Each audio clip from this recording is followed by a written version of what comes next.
I want to go on to cigarettes and vaping. And Christy, you know, I grew up with the whole thing where cigarette commercials were on television and they sponsored all the major sports. And we've been through the whole process, of course, with tax increases, advertising bans, and they've pretty much reduced smoking to a pretty small percentage of the population now. And so governments are turning their sights on vaping. Here's the latest ad from the New South Wales government against vaping. Woke up like gasping for air and just rushed me to hospital. My lungs just felt like they were on fire. And I'm coughing black stuff into a tissue. For me to all of a sudden have lung pain in my 20s, I really did think I was going to die. It's kind of familiar, Christy, because we've seen this sort of stuff against cigarettes in the past, haven't we? Do you think it'll work, and do you think it's necessary? Gee, the alcohol and gambling lobby have really got away with it, haven't they, Chris?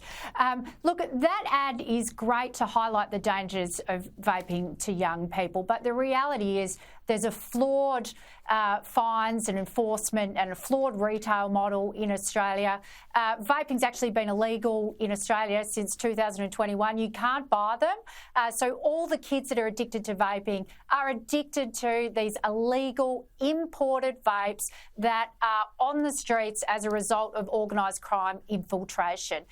The reality is the state and federal governments just aren't doing enough to enforce and to fine people and to go after organised crime. And that's why we've seen the spate of fire bombings, particularly in Melbourne, with organised crime gangs intimidating small business out of selling legitimate products in favour of their illegal vaping products.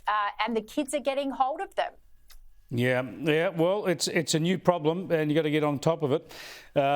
So maybe the advertising will help. We will see. No doubt other governments will get involved in that as well. Just an issue I want to finish up on with you, Stephen. We've often talked about dog attacks on this program in the past, and I'm really concerned about them, especially when they affect children. But we highlighted last year a woman in Perth who was nearly killed by her own two Rottweilers. You know, her name is Nikita. The dogs were called Harlen Bronx. They ripped her face apart. Her nearly lost an arm. Anyway, they put the two dogs down. Now she's effectively written about how much she misses the dogs and loves them. She says, Harlen Bronx, you made my life worth living. I will never stop loving you. Do you get that, Stephen?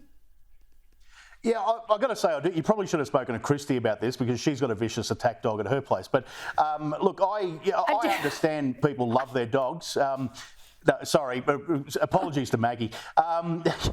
Moving right along. Look, no, I do understand it. I mean, obviously something sparked this attack from these two dogs. Dogs don't just attack spontaneously in most cases. And, you know, I understand that, you know, even when they do attack you, you still had an attachment to these animals. Jeepers creepers. They nearly killed her. What sort of dog have you got, Christy?